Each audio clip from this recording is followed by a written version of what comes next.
All right. Sweet. Well, we are live. And yeah, Daniel, I appreciate you jumping on here. This is definitely a busy season for you working in the financial and accounting world, coming up with all the deadlines that are approaching. And so I just appreciate you being a part of this and squeezing us into the busy schedule. But I know that you've got a lot of value to offer really anybody who might be watching this from a ministry standpoint or even just a business standpoint in general. And so I would love for maybe you to give just a brief overview of yourself, of Brighton Associates, and everything of the like, just to kind of start with a little intro there. Yeah, sounds good. Thanks, Zach, and thanks for having me. You're right, a little busy, but it's all good. This is the time of year when the information matters the most. So hopefully, there's some good questions today we can answer and get folks rolling on there, whether it's the personal side of things or business side of things or church ministry side of things. Just hoping for some good tidbits to be taken away from our conversation. I started off in public accounting. Some may wonder what does that mean? What's the difference? Public accounting involves a lot of audit, a lot of tax work. Specifically, I was a CPA on the audit side of things. Looking at businesses, we were always kind of retroactive to the process. So reviewing stuff that happened 12 months prior, 18 months prior, 9 months prior. And you see information, you're like, oh man, I wish I was there to tell you, don't do that. That's a mistake, or do this and maybe do this instead and look at things differently. So that was always a bummer about the audit side of things, but it was also fun because you get to see tons of transactional activity, lots of different contracts, business activity, financial statements, and all that reporting that's taking place in the audit world. So industry-wise, there wasn't a specific industry I was working on. I was looking at it, I saw it all. One of those, though, that always was kind of on my heart, always a favorite of mine, was the not-for-profit 501c3 church side of things. So ultimately, about 6 years ago, I switched from audit to Brighton Associates, and we specifically only care for accounting and financial work for non-for-profits and organizations. So that looks like churches, that looks like local organizations, that looks like national organizations, it looks like international organizations. And so our typical size of client ranges from anywhere from about $200,000 of revenues a year to about $20 million of revenues. So really good. Excuse me. Sorry, the voice is going out. The other day I was crying on the live because I got Yeah. So just a wide range of clients and revenue sizes. And we do everything from your day-to-day bookkeeping to higher level CFO or services where we're the outsourced CFO within an organization and helping make decisions when it comes to forecasting and budgeting. And sometimes there's loans involved if there's construction projects or other larger building projects at play. So really just everything. We occupy that accounting and financial suite for 501c3s and organizations with a really key focus. We love that faith-based aspect.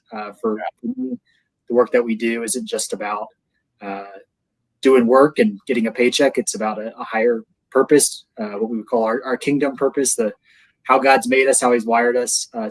Specifically for me, he's wired me with giftings in accounting and with numbers and with math and all those things. And so I get to use those giftings to serve the Lord on a daily basis. So that's the deeper meaning and purpose for me. It's not just about numbers. It's not just about paying the bills. It's about how can we serve and how can we be a blessing to specifically to churches, organizations, and those who are blessing the community and being a blessing to our world.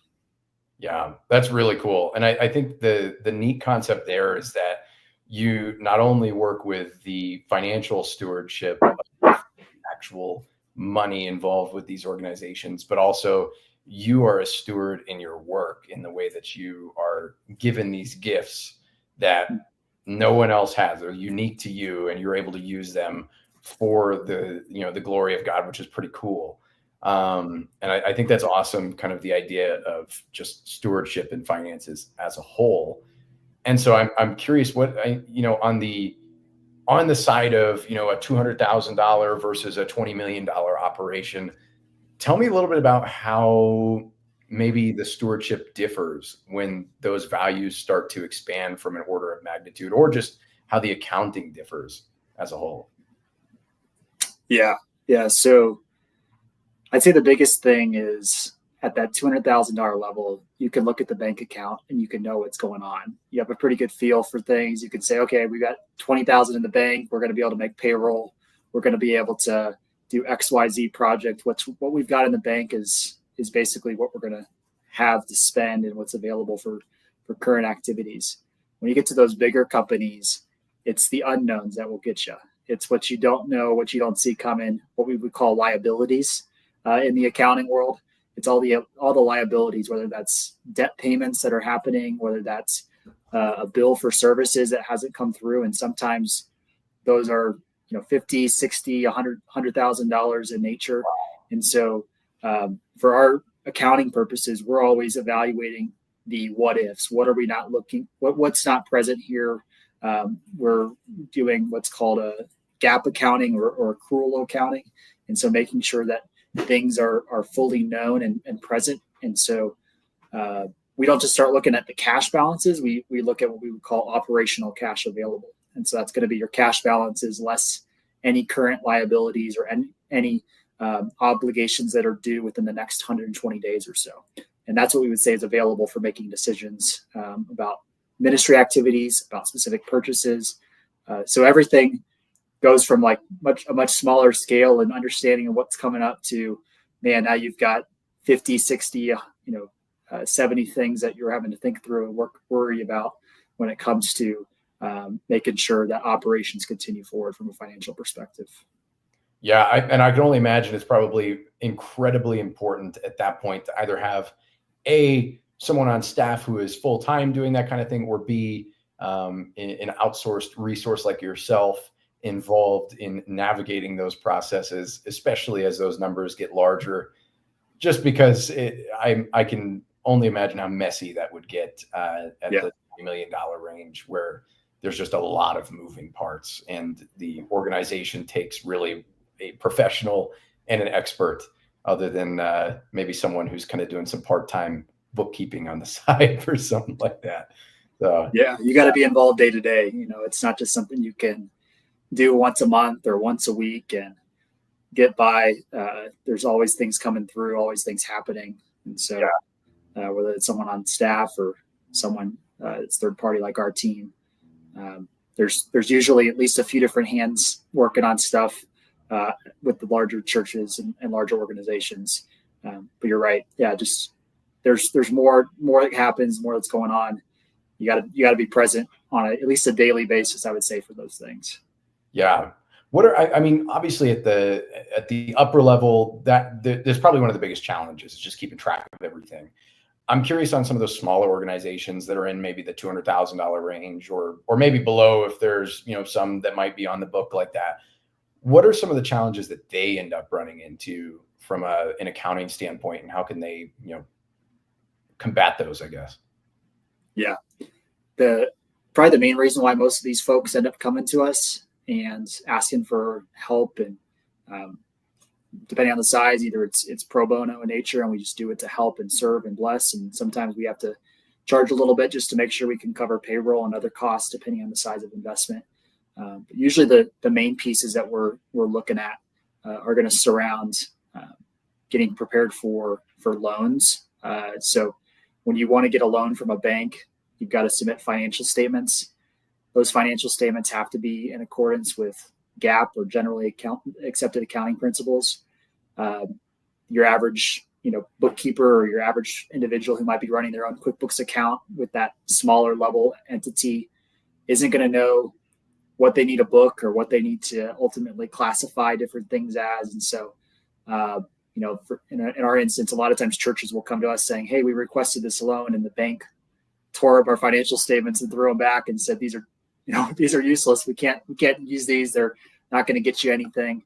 So that's when they would call us and bring us in to say, "Hey, we're gonna do 5 or 6 little things here. We're gonna make sure this is properly classified, and then you're good to go." But for your day-to-day operations, a lot of times in that range of 50 to 200,000, you could like I said, with the bank account, you can kind of see what's going on, you know what's happening.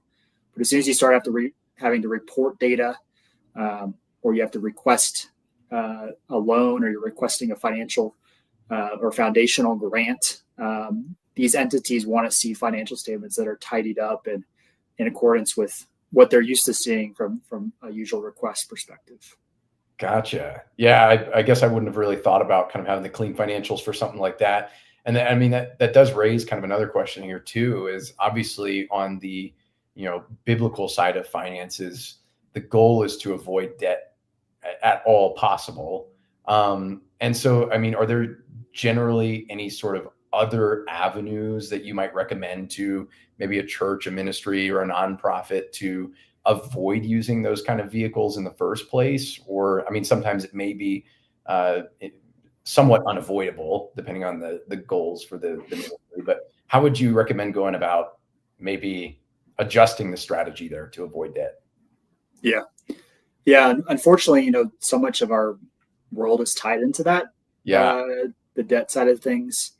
So even if you wanted to get a credit card as like a church, you've got to submit financial statements. That's a form of debt request. Whether or not you actually decide to use that line of credit, that's your prerogative. But you're gonna have to engage in some sort of agreement with the bank for that debt that's available to you.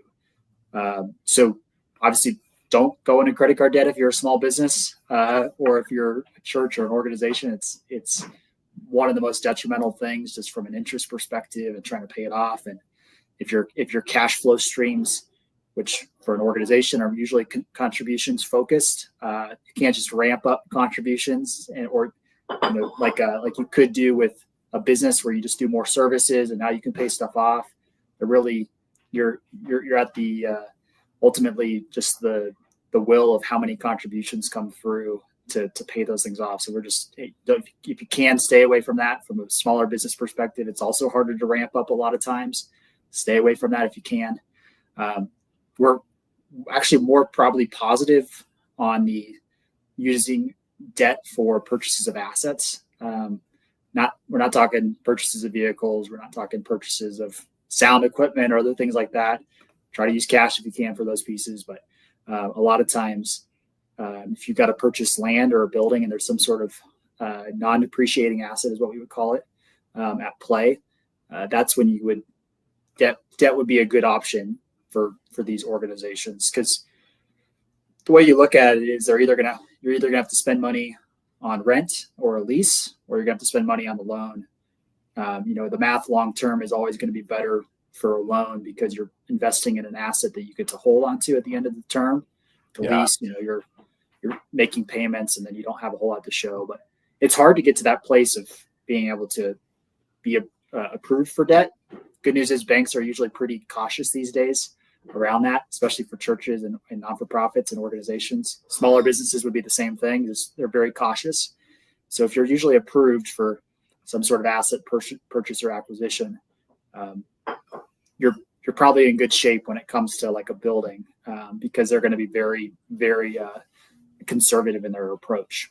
Yeah, that's interesting. I mean, these buildings in some cases, I mean, they're really not cheap. If you've gotten to the point where you need a building as a church, for example, you probably have several congregants, and it is not inexpensive to purchase property like that. And I know sometimes you got the story of someone who blessed the church with the building, and people are quite generous in that aspect. But I can only imagine that there's probably some creative planning involved in that. And that's another question I've got too, is obviously several nonprofits are, by nature operating on a limited budget, despite having to make profit to operate and being considered a nonprofit only as, a tax status. The budgets are definitely different and are stewarded differently than a large corporation that's for profit. And so I'm curious, how do you guys help with sort of the, financial planning piece of that? I know accounting is not financial planning, but I know it's involved in that. And so how do you guide churches in, building budgets like that? Is that something that you guys help out with in order to, plan for those future purchases? What does that look like? Yes, it's really a three-pronged approach. We've got to be able to sustain operations.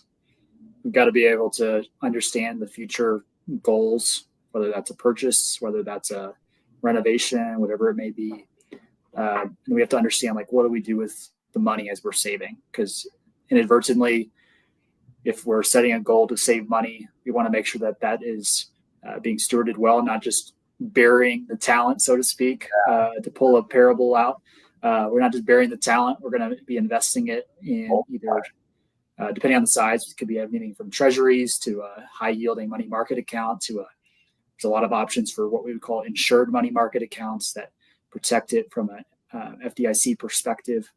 So there's a lot of those three steps are what we're looking at. But from an operational perspective, you have to have a balanced budget. You've got to start there, and ideally, you'd have a budget that includes some sort of savings goal to reach the ultimate your ultimate goal or your ultimate purchase that you're moving towards. So once we can quantify the purchase, once we can quantify how much that needs to be saved, we can then build in a margin on our budget that says, each month we need to be saving $20,000. We need to have maybe a specific campaign at some point during the year that will help us bump it up even more, the savings. And then at the same time, we're continuing to, going to point three, we're managing those funds well. No one wants to give money to a church that's just going to accumulate a savings account and, just build up, and it's all sitting in checking, making no return. Most of these folks that are contributing are pretty savvy in their own respect, and they know, hey, I could keep this in my savings account, or I could keep this in a treasury, or whatever it is, and I could be getting 4.5%, 4%, 5%.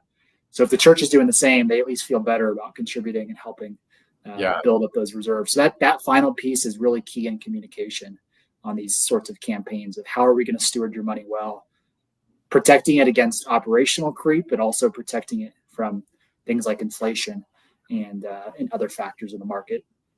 Yeah, that's super interesting to think about in sort of like, what are you actually doing with the money on the other end of it?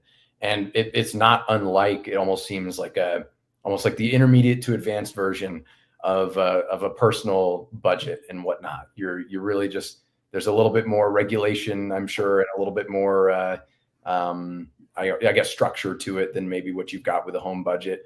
But for the most part, it sounds kind of similar as to how that might be approached, with maybe a sinking fund that you put together for a family vacation down the road, or maybe you're taking money out of some of the areas that don't really make sense to pay as much in. And obviously we do that a lot on the technology side, where we're reviewing those IT expenses and reducing those to what we would consider really a not insignificant amount of money, certainly quite a bit that you can find on that end. So that's pretty cool. I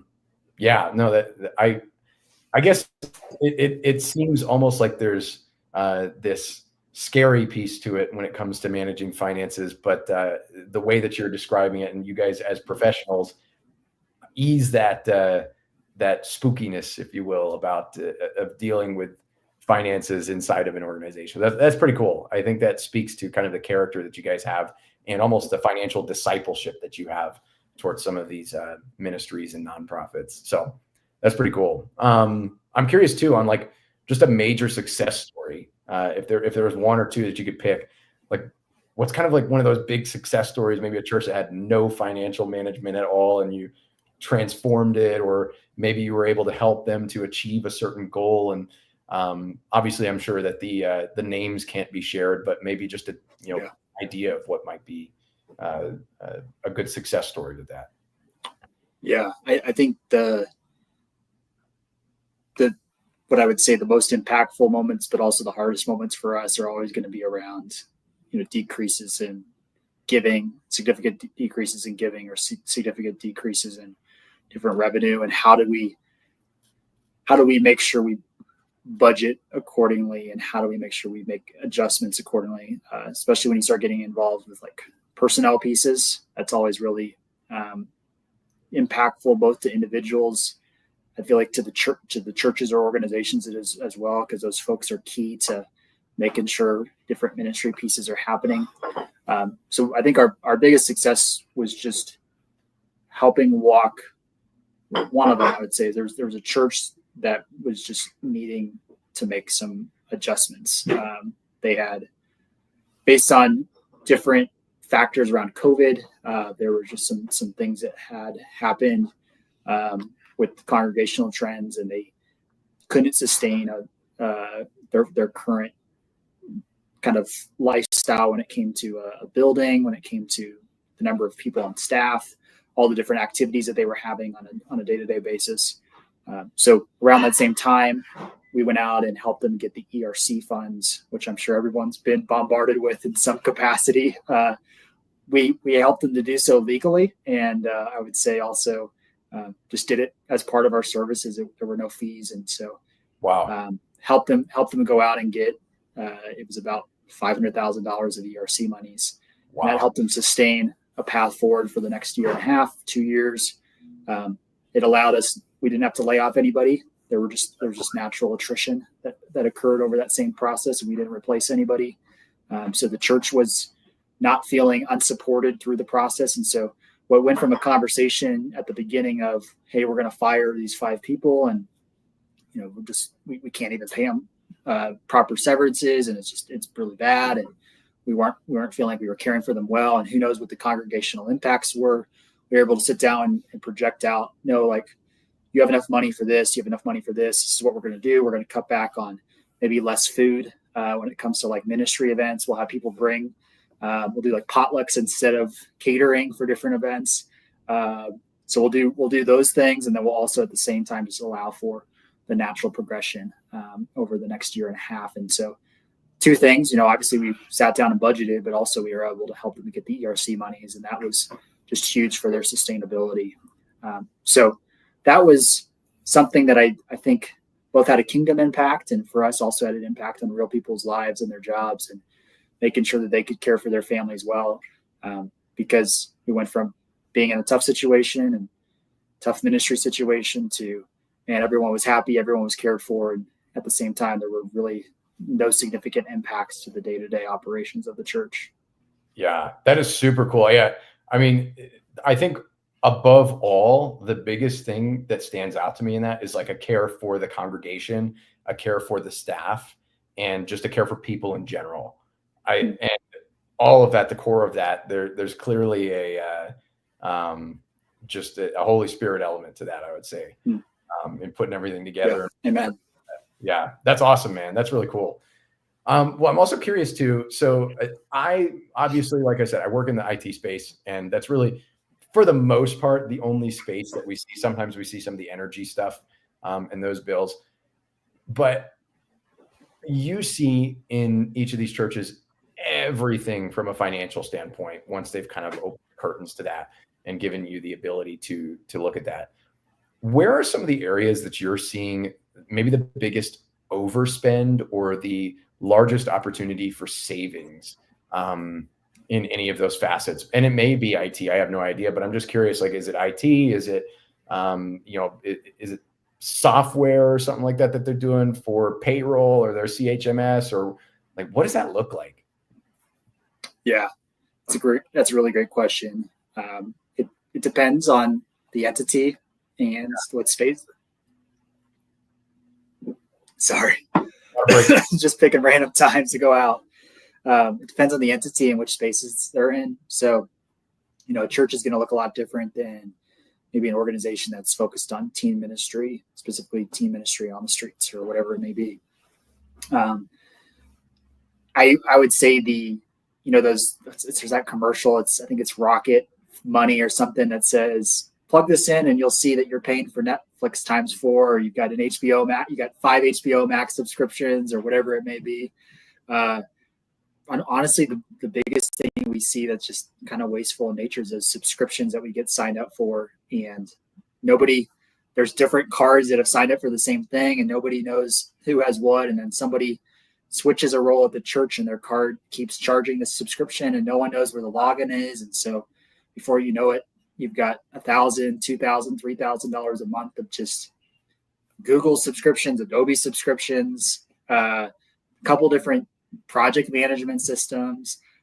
You've got Microsoft, like you got a SharePoint thing going on with the Dropbox, and you got 3 or 4 different spaces for cloud-based filing. And so those are the pieces that get out of hand quickly. And when you sign up for a subscription and that same person's not managing it or not canceling it or not doing whatever, it just continues on and it builds up. So there's that piece. And I would say a lot of it does tie back to the IT as well. Like I think of phone lines in particular. So you'll have an employee that leaves, and that phone, you'll find out we've been paying their Verizon bill for the last 2.5 years. Yep. And so you get that, you get the office landline with also some other voice over internet thing that they have. And then they've got the elevator that's also being included on a whole separate line. And so now you've got 3 or 4 lines. So it's the same thing in the IT space for these guys. So it's just subscriptions in general. There's things like utility bills, like energy bills that you get them, you can't save money on them. But it's always those little subscriptions that will get you. Yeah, we'll actually have to talk about that. We've found a couple of ways to save some money on energy and utilities. Okay. And we can talk about that later for sure. But I think the most interesting thing is just it almost seems the same. I mean, a lot of those things are in IT. I think that's why it's just so easy to find these savings for these churches, because there's always something, but nobody looks at it. And even when they look at it, they don't know what to look for because they don't have the data points. And someone like yourself, who's always in those balance sheets and always on the operational expense sheets and whatnot, you're looking at that and you can see, okay, well, my mind's comparing this to the other one that I just looked at the other day, and this doesn't look right. Or someone like myself who's doing, work with probably 300 different IT providers, and we have kind of this knowledge of pricing and how things are supposed to cost. And, I was just on the phone the other day with a ministry that told me that they were spending, X number of dollars for their phone solution to keep it with that point.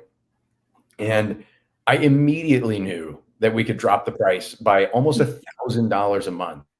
The moment they, and it just like, you have this kind of bank of information, but to someone who's not in that space or looking at it every day, how are they going to know? I mean, and you can't expect someone to know that. It's impossible. The knowledge just isn't there because it's a continual thing. It's almost like learning a language and use it or lose it type situation. So the tool bloat is crazy too, to see all of these different things that stack on top of it. There's another ministry that I was talking to, and this team had ended up purchasing, I think it was like an internet circuit for every single building, which was on like a same campus. And it's totally not necessary. There's ways to make all those campuses communicate together without all of it. But there's 4 or 5 buildings, I think. I can't remember. I think it's 4 actually. And each of them have an internet circuit of their own. Wow. And it's not necessary with the way that it's put together. It just isn't. Yeah. So we can consolidate that down to 1. And I mean, instantly you're at 75% savings, which is pretty cool. So that's so interesting to hear that it's similar on that end. But well, that's cool.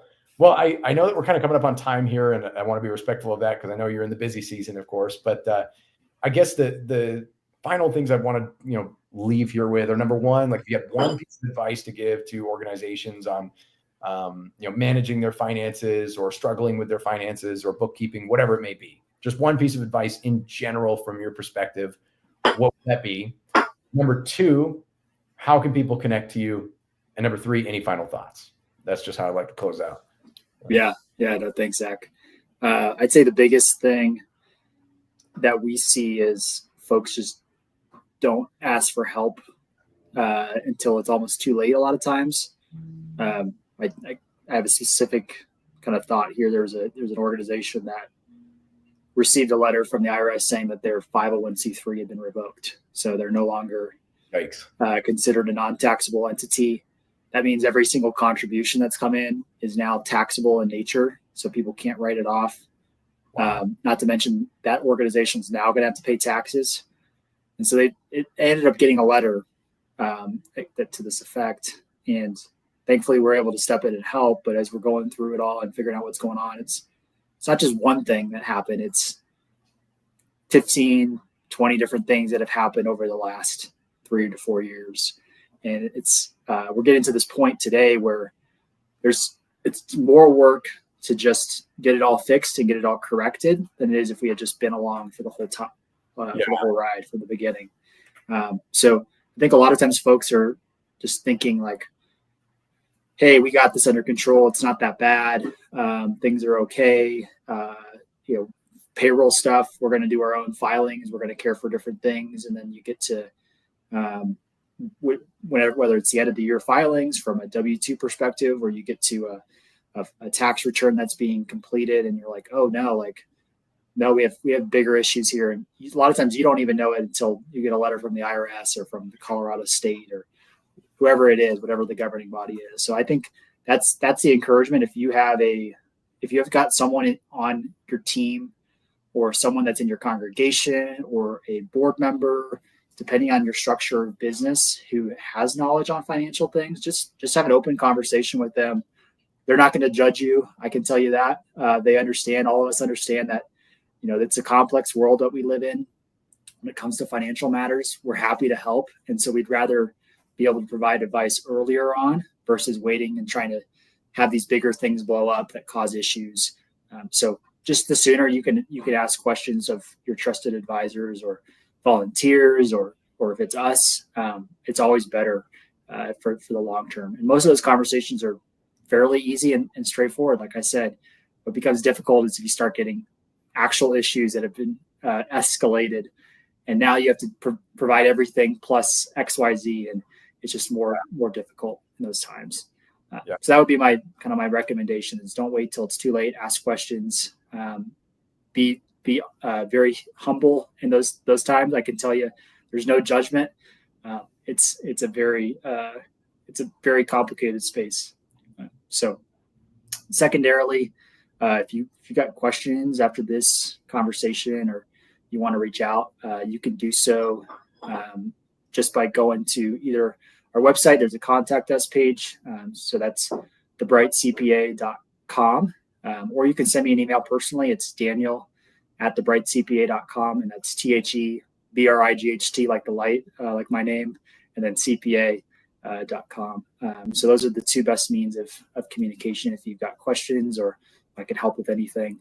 And then, closing thoughts, just thanks for being on here, Zach. Thanks for your space and what you work in. I know we've seen churches come to you for different things, and you've been able to provide solutions and provide ways of savings. And so every dollar counts, and it